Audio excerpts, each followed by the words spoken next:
So, what happens when Tumblr makes a video game? What happens when someone who's constantly posting on forums about quality and how badass they are gets hired to write dialogue for a video game? Well, you get Forespoken. I haven't played it. Let's make that very clear. I'm a gamer who hasn't played this game. But I'm happy I didn't because from what everyone on the internet has been telling me, it's bad. Specifically, the dialogue is bad. If you go to YouTube and just search up Forespoken cringe dialogue, you'll find dozens of videos just highlighting some of the worst dialogue in gaming history. And it's so bad that it actually got the studio who made it shut down. Forespoken Studio, Luminous Productions, has been shut down. Its developers have been folded into Square Enix. Bravo. I'm sure some people will say the game failed because most gamers are straight white men who are racist and sexist who can't handle a strong colored woman as a main protagonist, but I'm sure us logical folks, our good gamers using our big gamer brain, will understand that a game can just be bad. Not because of who is in it, but because of what they're saying. Publisher Square Enix has just confirmed via a short press release that subsidiary studio Luminous Productions will be shutting down. Its developers will be folded into the larger Square Enix development arm. Luminous Productions officially released its only one title, the critically mixed open-world RPG Forespoken, which came out about a month ago, so it appears far from coincidental that Square Enix has now decided to shut the studio down. Though Forespoken wasn't a commercial flop, ranking 7th in the list of best-selling games in the United States for January 2023, as per NPD, Square still clearly considered that Luminous devs were better off working on other projects rather than making their own. Bravo. It's so sad to see such a very talented group of people make a game that's not very well made or well received. It does suck. I remember Sonic Boom Rise of Lyric being a commercial flop, right? And when you hear that Big Red Button was going through development hell to make that game, you start to feel bad for how Sonic Boom came out. But Forespoken, I don't know the development, how it went down. Was there a massive time crunch? Is the game bad to play it? I don't know. But when enough people are saying the game is bad, you can get shut down for it. Let's see. Forespoken story was Oh, that's just related. Fuck you.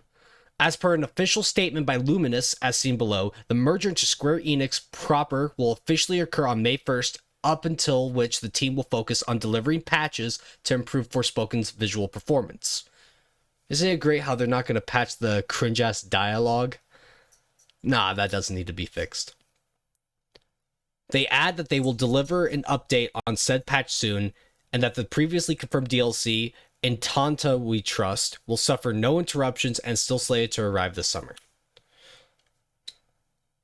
So yeah, they've got DLC. They made one game. They're going to put out some DLC for it, and then that's it. Luminous Productions was officially established in 2018, which is why Forespoken was their first and only game. However, the team that ended up becoming Luminous was the same one that developed Final Fantasy XV, a title that, much better received than Forespoken, did suffer through a lot of development turmoil. According to Square Enix, the reason behind the merger comes from the company's efforts to further bolster the competitive prowess of Square's development studios, a goal set forth under its current medium-term business strategy. Sorry.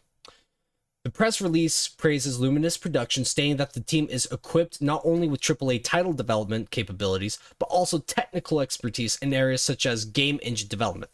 So yeah, they can make a good game. The visuals of Forespoken, from the little bit that I've seen, are perfectly fine. But visuals aren't everything. You can have flashy animations, you can have alright gameplay, but when you can't get immersed into the game itself, when the world doesn't let you get sucked into it, it causes a disconnect. When people are just trashing the dialogue and the cutscenes, gameplay takes a back seat to the story. Now, sometimes the story is very important to a game, but sometimes story isn't everything, right? Games like Dark Souls and Elden Ring, FromSoft has made mini games that have story, but gameplay takes precedent. Forspoken, they clearly worked on the... Man, I'm just not having a day. They clearly want to focus on most of the dialogue. Like, the dialogue was very important. It just so happens that the dialogue is cringe as hell. Let's see. It finalizes by stating that combining the two I can't read. It finalizes by stating that combining the two entities will further enhance the group's ability to develop HD games. Though a game's quality is ultimately subjective, and some players clearly had fun with Forspoken, many criticized the game due to its allegedly empty open world and incessant dialogue and unfulfilling story. DualShockers give the title a 6.5 out of 10, touting it simply as fun but flawed. Okay. The game was heavily flawed, and the studio is getting absorbed into something bigger. Square Enix is just saying, okay, you can work on games, but you can't make them anymore. Just goes to show how important your first project is, at least for a gaming studio. Now, we can feel as bad as we want, but at the end of the day, they chose to make this game. They chose to go down the route of cringy dialogue and an unfulfilling story. It's not easy, but you know what? Life has consequences. That's just how the game is played. Rip in peace, Luminous Productions. Thank you for listening.